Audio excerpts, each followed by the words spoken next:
Guess what's still to come? We want to welcome President Joe Biden to the great state of North Carolina. We want to thank him for providing strong, coordinated, sensible, strategic national leadership out of this pandemic. We want to thank him for helping us with testing, getting us vaccine in a reliable and predictable way, and partnering with governors, both Democratic and Republican, across the country, setting up sites and getting shots in arms. Thank God for these vaccines.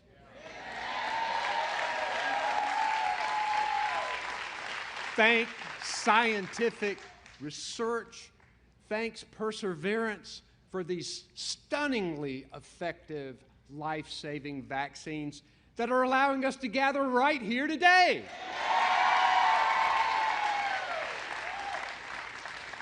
And thank you to President Biden for setting the example of strong, compassionate leadership for this country and putting people first.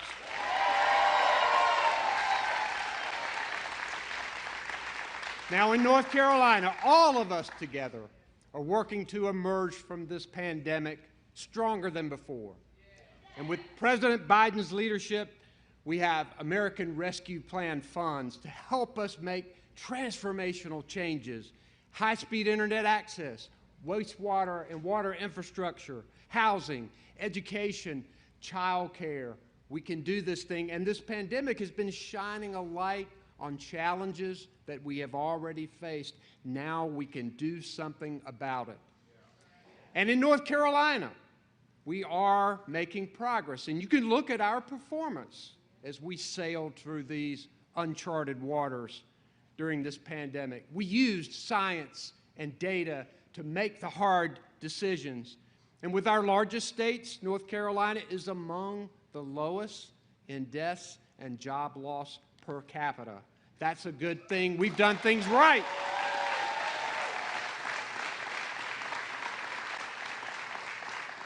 And with our vaccines, we've administered almost 9 million doses. We've gotten about 55% of our adult population with at least one shot and about 82% of 65 and over with at least one shot, but we are still not where we need to be. And that's why we are here today. That's where you guys come in. That's where you guys come in. You're going to go out into these communities talking with people. You will have the power to save lives. You will have the power to persuade the hesitant. You can tell them about your own story with vaccines. You can listen to them. You can let them know that you care. You can let them know that they just aren't protecting themselves when they get a vaccine, but protecting their family, their friends, and other people. And you can tell them you too can win $1 million if you just get your vaccine. And for those 12 through 17, you can win a full college scholarship. We had a drawing yesterday. We're going to be making an announcement soon. There are 3 more to go, so let them know. We will get this done. We will get it done. One call, one visit, one house, one conversation, one person, one shot at a time. Together, we will get enough people vaccinated to put this pandemic behind us for good.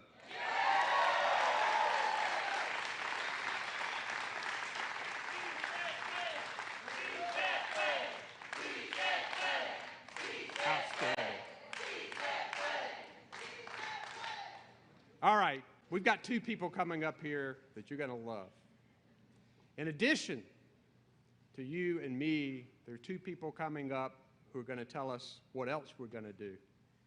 We have a North Carolinian who has come back. She's just finished her first year at Princeton University. and she is back helping our communities.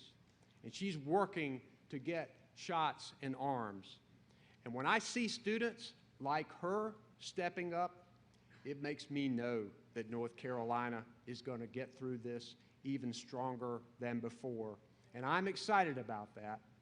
So let me introduce to you our very own Ivy Jones, who is going to introduce to you the President of the United States of America, Joe Biden.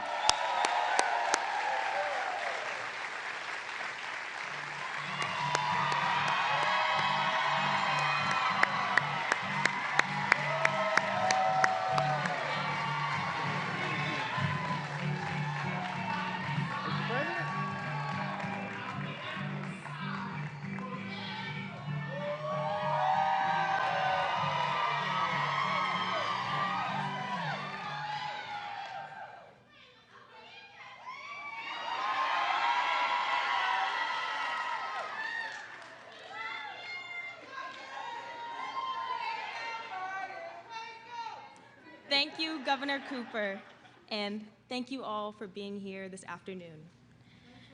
Like many college freshmen, I was eagerly awaiting the opportunity to move into my dorm last fall when the news hit that Princeton University, like many campuses across our country, would be shifting to a virtual format. While I was disappointed at this less than typical start to my college career, it did not outdo the devastation brought about by the pandemic. As someone with a father in the Army and a mother with a serious respiratory condition, I knew that our physical distance was needed because the health of our family was at stake. I made sacrifices to increase the odds that my loved ones would live to see another day, even when that meant intense feelings of isolation. I watched helpless as COVID-19 cases and fatalities began to climb in North Carolina, the only home I've known for 18 years. This state has taken the stress of over 1 million COVID-19 cases, and more than 13,000 North Carolinians have lost their lives to this terrible illness. Now that we have safe and reliable vaccines available to us, it is imperative that we do our part to stop the spread of COVID-19. As we usher in this new phase of the pandemic, we should rejoice in the ability to see our friends and family again, but not forget that the pandemic is not over. It won't be until we all do our part and get vaccinated. As I stand here before you, there are over 400 people hospitalized in North Carolina fighting COVID-19. That number may seem insignificant, but each one of those 400 people are family, friends, partners, and heroes to their communities. Each of those people belong to the greater fabric of this state, and their struggle should not be understated. If the pandemic has reinforced anything, it is that ability and health, life, is not insured to anyone, despite what we would like to believe. To receive the COVID-19 vaccine is to honor the over 400 people hospitalized at this very moment. To receive this vaccine is to honor you, your community, and to honor the gift of another day. Many of us celebrated when it was our turn to get vaccinated and pledged to do whatever it took to ensure we kept our community safe. We remembered what it was like last year, unable to leave the house, hug our friends or relatives, and we wanted to make sure that the sacrifices we made during that time were worth it. And although I am now fully vaccinated, those sacrifices still mean the world. That is why I'm so delighted to be here with Governor Cooper and President Biden today, so I can have the ability to join with them in encouraging North Carolinians of all backgrounds to get vaccinated. Being here today alongside our leaders emphasizes how crucial this vaccine is in keeping communities healthy and creating a promising future. It is my honor to introduce one of the leaders ensuring that our communities stay safe, not just in North Carolina, but across the country. Please welcome President Joseph R. Biden.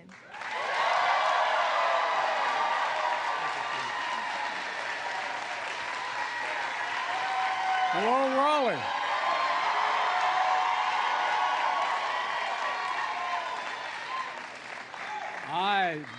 I'm going to love you back. Look, You're, by the way, you're in the midst of, you're in the presence of one hell of an individual I want you all to know about. Not me. He's always there when people need help, and he particularly focuses on people who are left behind. Reverend Barber.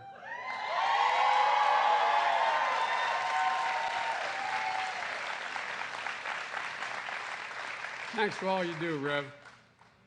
Ivy, thank you for that introduction, and for everything you're doing. I thank everyone here at the Green Road Community Center for hosting us. Governor Cooper, my good friend, great governor, but the most important thing, he's a man of enormous integrity. Yeah. And no, he really is. You're doing an incredible job. I'm lucky to have you as a partner, Gov, and as we move along here. Look, the main thing I want to do is start off with the way you should never start off. You have any chairs out there? Well, if you have a chair, sit. Don't stand for me. I was getting to feel really guilty, man. I said that a while ago, as the press will tell you. About a year ago, I said, "Why did everybody sit down?" And somebody in the front said, "I don't have a damn seat, that's why." I don't want to get in trouble. Well, thank you. I thought you didn't have any seats, so I was going to really feel guilty. Folks, look, it's great to be with Mayor Baldwin of Raleigh and Mayor Schewel of Durham, and joined by a proud native son of North Carolina, the administrator of the EPA in Washington, D.C., Michael Reagan. Where are you, Michael? I'm always worried.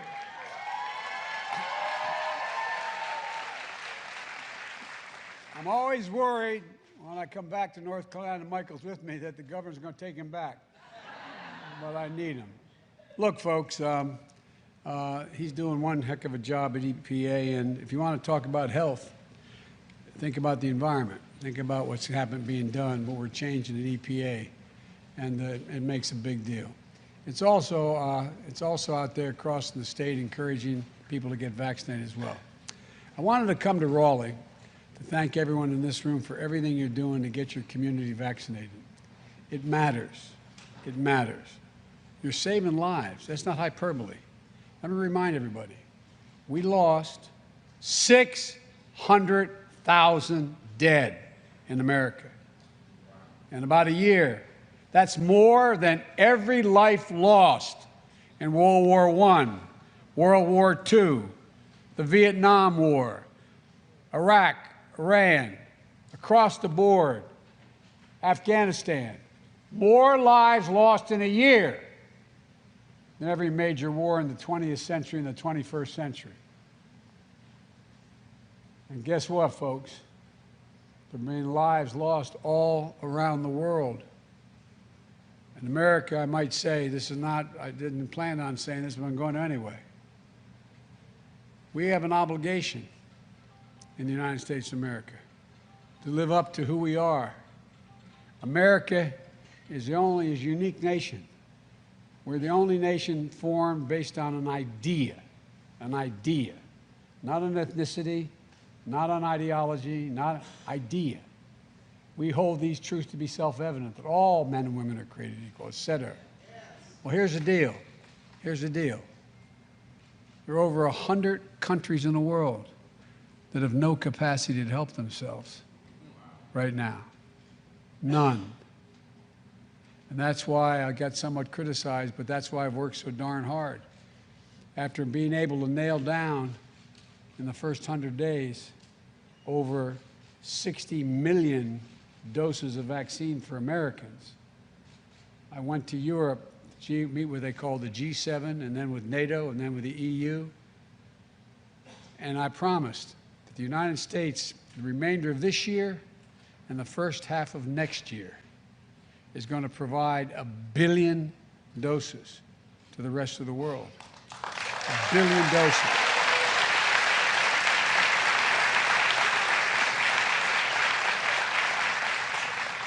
500 million of those will be done between now and January and the first half of next year. Point being, I wanted the nation to reflect what you all reflect. Everyone in this room, there's everything. I want to thank you for all you're doing. But the rest of the world is in trouble as well. We have to look out for one another. We really do. And what you're doing here, go back to the United States, nonprofits directing folks to where to go, houses of worship opening on-site vaccination for congregants. My friend Reverend Barber is here, as I said, and countless faith leaders who are truly doing God's work. College students providing rides for seniors. It's what's happening in America. It's what America is all about. That's what the rest of the world is looking at. Are we what we advertise ourselves to be? Because of people like you here in Raleigh and communities across America that are going to win this fight. Look at the progress we've made so far. Today, 66% of all American adults have gotten at least one shot. That includes 87% of all seniors, of all colors. 75% of adults ages 40 and up have gotten a shot, and 70% of those aged 30 and up. Nationwide, we're seeing the lowest number of daily cases and deaths since the first day of the pandemic. And we've built equity into the heart of the vaccination program. I put together a vaccination team headed by a really bright guy. We put together a group of 23 doctors. And what they did was we had one doc who does nothing but deal with equity, access for people. There's a reason why it's been harder to get African Americans initially to get vaccinated, because they used to being experimented on, the Tuskegee Airmen and others. People have memories. People have long memories. It's awful hard as well to get Latinx vaccinated as well. Why? They're worried that they'll be vaccinated and deported. So look, from day one, something that Governor Cooper has been totally focused on is making sure we get as many people vaccinated, particularly people who don't have access to health care usually, who don't have doctors, family physicians, et cetera. 73% of the shots administered at community health centers through the federal program we have, and more than 58% of the shots administered in federally run vaccination sites have gone to people of color. It makes a gigantic difference. And across the nation, people of color have accounted for more than half of all the vaccinations in the last month. The more we close the racial gap in vaccination rates, the more lives we can save. And if I can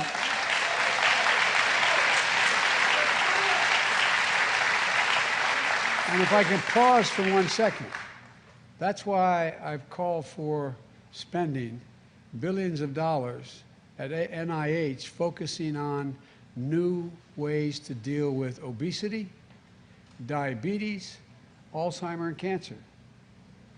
Focus just on those diseases.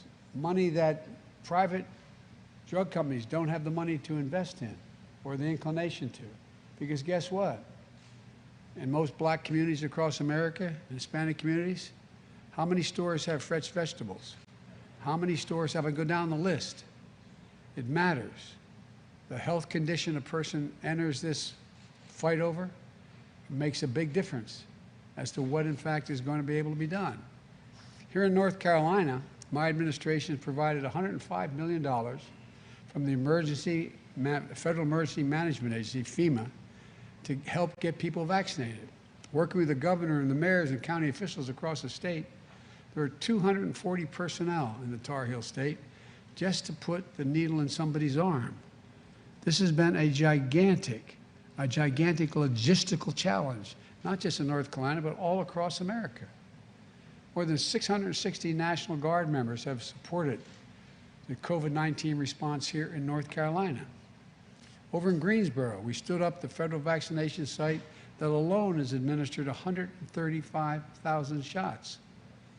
The governor and I visited one of the mobile units you're deploying to meet the people where they live. As a result of these efforts, statewide, Case deaths are down over 90% in the last 5 months. All of this is great news, but here's the deal. For all the progress we made as a country, hospitalizations and deaths are down drastically in places where people are getting vaccinated. The data couldn't be clearer. If you're vaccinated, you're safe. You are still at risk of getting seriously ill or dying if you, in fact, have not been vaccinated. That's just a fact. And this new dangerous variant continues to emerge. It's now the most common variant in America and here. And unvaccinated people are incredibly vulnerable. This is a serious concern with what experts call the Delta variant. It is not only, according to the CDC, between 10 and 20% of all cases in the last 2 weeks have been the Delta variant. Dr. Fauci has made it clear, he and my wife have been traveling the country to make this case, that it's more easily transmittable, this Delta variant, potentially deadlier, and especially dangerous for young people. He says it's the greatest threat to our fight to beat COVID-19. But the good news is we have a solution. The science is clear. The best way to protect yourself against the virus and its variants is to be fully vaccinated.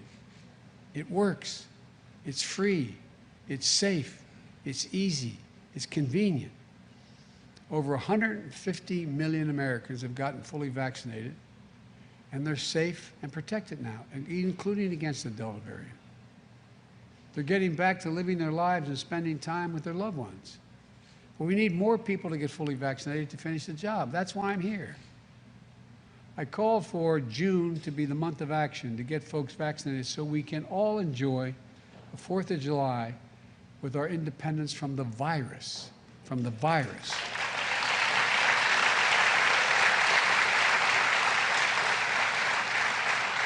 If you're already vaccinated, make sure your family and friends are vaccinated. Help them make a plan to get vaccinated. If you've gotten your first shot, make sure you get your second one to be fully protected. It's a big deal. And if you're not vaccinated, don't put it off any longer. Just do it. Just do it. And it's never been easier. It's never been easier to do it. Text your zip code to 438829. 438829. And immediately it will pop up to find the vaccination sites closest to you. And hardly anyone's beyond 5 miles from a potential site. Get a free ride to and from your vaccination sites. I want to publicly thank, when I asked for help, both Lyft and Uber said between the time this last month to July 4th, they'll provide a ride free to and from. They'll wait and take you back home.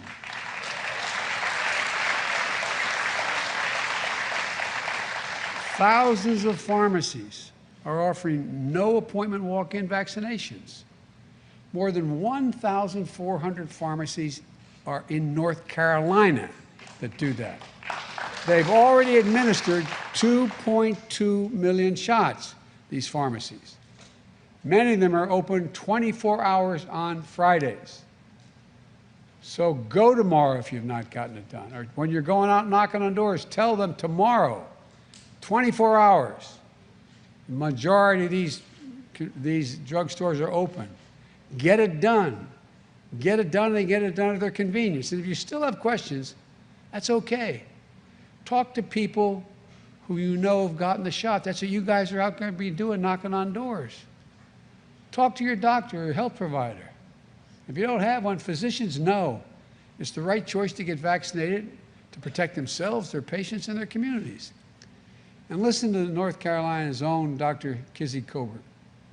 You know, from Hurdle Mills, just about an hour north of here.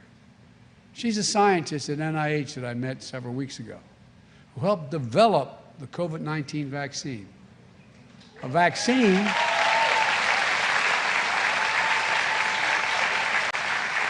that was developed after decades of research under Republican and Democratic administrations. As I said, I met her earlier this year during a tour of NIH Vaccine Research Center, where this all happened. She's incredible. Folks, there's no reason to leave yourself vulnerable to the deadly virus for one single day more. And as they say in my church, I'm preaching to the choir, I know. But the television is recording this. Make the case. Let people know getting vaccinated is not only maybe going to save their lives, but save their mother, their father, their child, their son, their daughter, their coworker. So please, please get vaccinated. And let everyone do our part. Let's everyone do it. This weekend, we'll be hosting another nationwide canvassing event where volunteers like you are going to knock on doors and talk to friends and neighbors to help finish the job of getting America vaccinated. To join that effort, I say to the people watching this, because these people have already joined the effort, to join that effort, please visit wecandothis.hhs.gov. wecandothis.hhs.gov. Sign up. Get involved. We can do this. We really can do this. Let me close where I began. To all of you here today, we're about to head out and canvass your communities. Thank you from the bottom of my heart. I genuinely mean it. But just listen again to Ivy. Graduated from Apex Friendship High. Just finished her first year in school. She's spending her summer doing door-to-door, going door-to-door to help get people vaccinated to stay safe. And I'll bet what she had to say when asked is what a lot of you think as well. She said, quote, I hope you don't mind my repeating this, Ivy, but she said, quote, reaching out and giving back to the community is everything. I like to say I don't dream of having a dream job or a dream career, but I dream of truly helping people in the best way I can. That's my life goal. This can be among one of the most important things you do. I really mean it. And again, remember, I think you're probably the least ones that have to remember. Remember, 600,000 plus Americans have died. 600,000 plus Americans have died. This Delta variant, you know there's going to be others as well. You know it's going to happen. We've got to get our young people vaccinated. So talk to those moms when you knock on the door. Tell them about why it's so important to get their children. You may remember I got widely criticized when I suggested we keep dropping the age of people eligible for vaccinations. It's been based on the science. I didn't do anything based on a whim. The science, the tests show that. And what's going to happen here, I predict, as soon as we go from temporary approval to permanent approval, which just takes time, it's not that I don't think it's there, it's going to increase the number of people willing to move as well. So Ivy, thank you for representing the best of us. Thank all of you for representing the best of us. You've all got the whole world in front of you. And, you know, it's because of people like Ivy and all of you why I have so much faith in the future. I'm not being, you know, you notice I've been fairly criticized for being optimistic. I've been fairly criticized because I think we can actually pull people together. When I ran for president, I ran for 3 reasons. I said one was restore the soul of America, just basic decency, looking out for one another.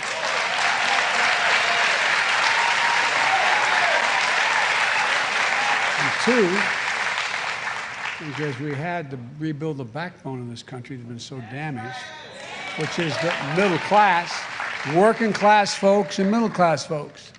It's about time to build the economy from the middle up and out, and from the middle class up. That's what we have to do. Folks, let this be the summer of joy and freedom. Let it really happen. Let's celebrate the 4th of July with the independence from the virus. We can get this done. we really can get this done, and we really can do it. But you know what? I said the third reason I was running was to unify the country. Well, folks, it's never been as divided as it is today. Never been as divided as it is today since the Civil War. And folks, it's such a waste of talent, such a waste of time. And the rest of the world is looking at us. The rest of the world is wondering whether or not can we really lead the world again. The last 4 years have been devastating to our leadership around the world. I'm not making, but it's true. But here's the way we lead. Like you always lead, those who lead better than I and others. You lead by example. And the example is twofold, and I'll end with this. One, it's making sure we do everything in our power to walk that extra mile, to knock on that door, to pick up the phone, to actually pull up in your own vehicle and take someone who needs to get to a vaccination site. Convince them. Let them know why it's so important. Let them know. Because people respond to individual relationships, even new ones. I got it. My brother got it. My sister got it. I took my daughter and she got it, etc. And secondly, let the world know that when it comes down to life-saving initiatives, no matter where they are, where they come from us, we should share them with the world, the whole world. We're even giving some of these vaccines to nations that are not our friends, because the people are not the ones who are not our friends, the leadership. So folks, there's a lot we can do. As I said, I have faith in your generation. The reason I'm so optimistic is because you're the most incredible generation in American history. I'm not being solicitous. Number one, you're the least prejudiced generation in history. Number one. Number two, you volunteer the most any other generation, including my vaulted generation of the 60s. No, I mean it. We were proud of what we did, but you volunteer. Number three, you're the best educated generation in the history of America.